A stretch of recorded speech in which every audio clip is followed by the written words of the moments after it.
పరిశుద్ధ లేఖనం నుంచి రూతు గ్రంథంలో మనం చూసినట్లయితే అక్కడ ఒక అన్యరాలైనటువంటి స్త్రీ మనకి కనబడుతూ ఉంటది.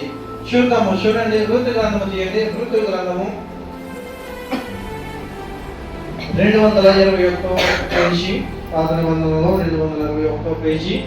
రూతు గ్రంథము 1వ అధ్యాయము 1-2 వచనములు మనము ఇప్పుడు చదువుకుందాము. మీరు జాగ్రత్త కలిగి వింటే నేను చదువుతాను. చూడండి.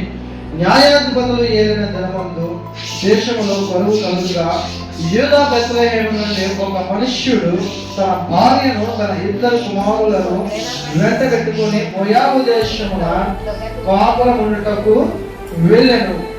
ఆ మనిషిని పేరు ఎలీమెలెకు, అతని భార్య పేరు నయోమి. అతని 2 కుమారుల పేర్లు మహ్లోను, కిల్యోను.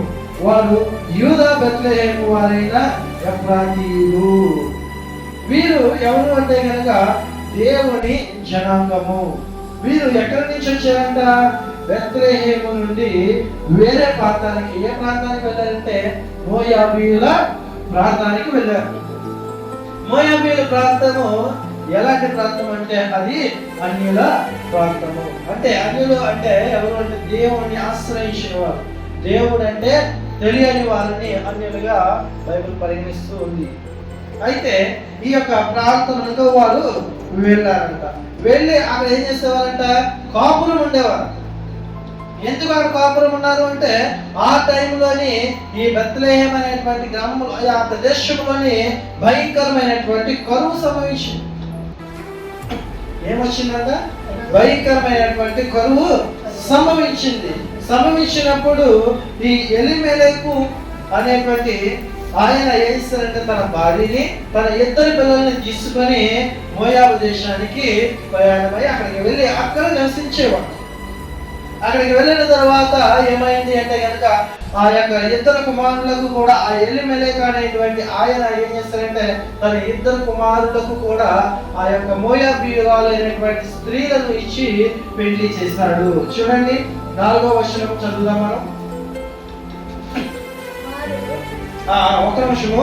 ఆ పైన మనం చూసినట్లయితే ఈ యొక్క నయోమి గారు, ఎలీమెలెకు భార్య అయినటువంటి నయోమి గారు, ఆమెను తీసుకుని అక్కడికి వెళ్ళిన తర్వాత ఈ ఎలీమెలెకు కొంతకాలం అయిన తర్వాత తను మరణిస్తాడు.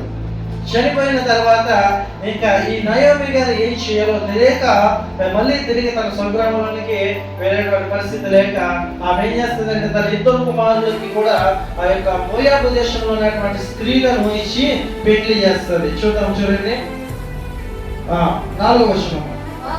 వారు మోయాబు స్త్రీలను పెళ్లి చేసుకుని వారిలో ఒక దాని పేరు ఓర్పా, 2వ దాని పేరు రూతు.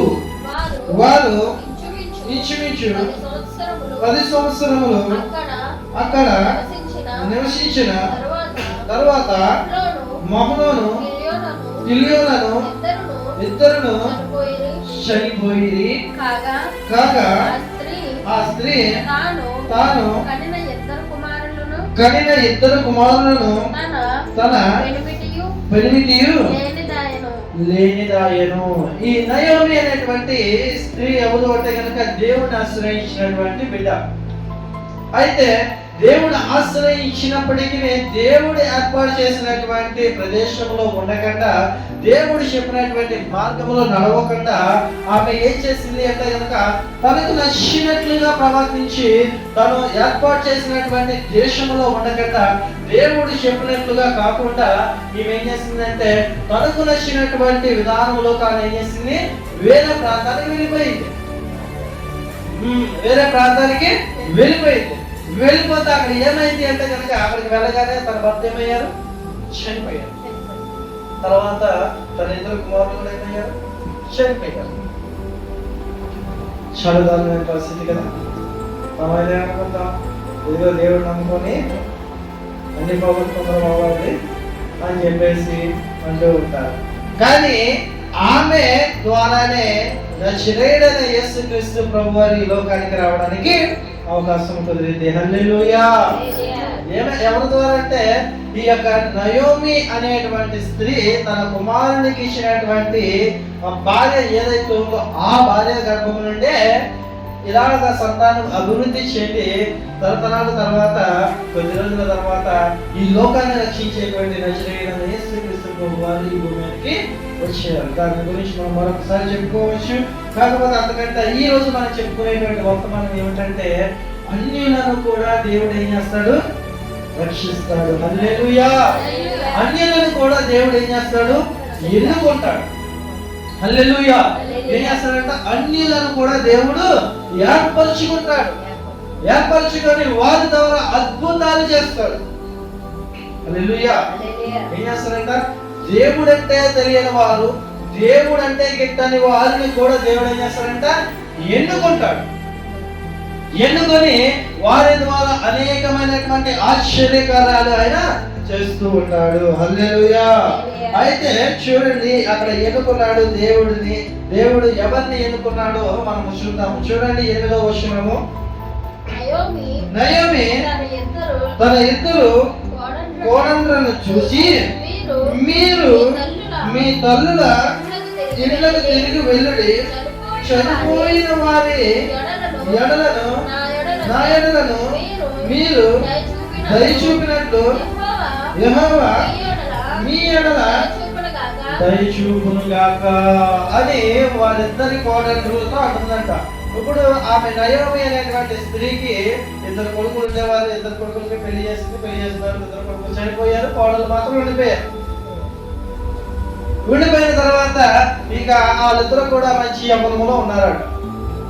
మంచి యవ్వనములో ఉన్నప్పుడు వారితో ఈ యొక్క నయోమి అంటుంది, అమ్మా ఇంకా మీ భర్తలు ఎలాగ చనిపోయారు, వాళ్ళని నేను ఎలాగా తీసుకురాలేను, కాబట్టి మీరు మళ్ళా తిరిగి మీ ఇంటికి వెళ్ళిపోయి మీరు చక్కనైనటువంటి బ్రతుకు బ్రతకండి అని చెప్పేసి ఆ వాళ్ళతో అంటుందంట. అంతే కదా, ఇంకా భర్త లేని స్త్రీ ఏమాత్రం ఏం చేయగలరు చెప్పండి? రేఖ మొక్కులు చేసుకొని కష్టపడి తను పోషించాలి తప్ప తనకి అంతకు మించినటువంటి శక్తి మరొకటి లేదు. లేనప్పుడు తను అంటుంది, అమ్మా నేనంటే వృద్ధురాలని కానీ మీరు ఇంకా యవనస్తురాలే కదా, మీరు వెళ్ళండి మీ ఇంటికి తిరిగి వెళ్ళి మీరు మంచిగా పెళ్లి చేసుకొని మీరు మంచి బ్రతకండి అని చెప్పేసి వారిని అంటూ ఉన్నదట. అయితే మీరు నా ఎడల దయ చూపండి, నేను చెప్పినట్టు మీరు చేయండి, మీరు అలా చేయగలిగితే దేవుడు మిమ్మల్ని ఆశీర్వదిస్తాడు అని చెప్పేసి అన్నదంట. అయితే వాళ్ళిద్దరికీ ఈ మాట చెప్పారు. ఎవరు? నయోమి గారు. నయోమి గారు ఈ మాట చెప్పిన తరువాత ఏమైందో చూడండి. అక్కడ 9వ వచనంలో ఒక మాట ఉంటుంది, మీలో ఒక్కొక్కతే పెళ్లి చేసుకొని తన ఇంట నెమ్మది నొందినట్లు యెహోవా దయచేయునుగాక అని వారితో చెప్పి వారిని చూస్తారా, వారితో చెప్పిందంట. మీరు మీ ఇంటికి వెళ్ళిపోయి మీరు వేరే వేరే పెళ్లి చేసుకొని వారితో మీరు కాపురం చేసి మంచిగా మీ సంసారాన్ని సాగించుకోండి, మీకు ఏ ఇబ్బంది లేదు, నేను దేని గురించి ఏమవుతుంది ఏం చెప్పను అని చెప్పేసి నయోమిగా చక్కగా చెప్తూ ఉన్నారంట. అయితే ఆ తర్వాత వాళ్ళిద్దరిని ఏం చేసిందంట? ముద్దు పెట్టుకుని, అయ్యా మీరు వెళ్ళిపోండి, నేను ఏదో ఒక విధముగా కష్టపడి నేను వచ్చినటువంటి నా దేశానికి మళ్ళీ నేను బెత్లెహేము అనే గ్రామానికి నేను వెళ్ళిపోతాను, అక్కడ నేను ఏదో నా బ్రతుకు నేను బ్రతుకుతానులే, సొంతూరులో బతికితే ఏదో కాలంలో ఏదో చేసుకొని నేను బ్రతకచ్చు కదా అనేటువంటి ఉద్దేశంతో ఈమె ఏం చేసిందంటే తన కోడలు తన ఇంటికి పంపించేద్దామని చూసింది. చూసినప్పుడు అందులో ఉన్నటువంటి ఒక ఆమెతో అంటూ ఉంది. అయితే వాళ్ళిద్దరూ కూడా ఏం చేస్తున్నారంటే కనుక ఎదురెత్తి ఏడుస్తున్నారంట. చూడండి, అంతటా వారు ఎలుగెత్తి ఏడ్చి నీ ప్రజల యొద్దకు నీతో కూడా వచ్చేదమని ఆమెతో చెప్పగా. హల్లెలూయా. ఈ కాలంలో మనుషులు అయితే ఏం చేస్తారండి? ఈ కాలం పిల్లలు అయితే ఏం చేస్తారు? అత్తలతో ఉంటారంటారా? వాళ్ళు ఏం చేస్తారు? సరే మా బతుకుతాను అని చెప్పేసి వెళ్ళిపోతారు. కానీ ఆ కాలంలోని ఈ యొక్క స్త్రీలు ఎంత చక్కగా ఉన్న విషయం ఏమంటారంట? అంతటా వారు ఎలుగెత్తి ఏడ్చారంట.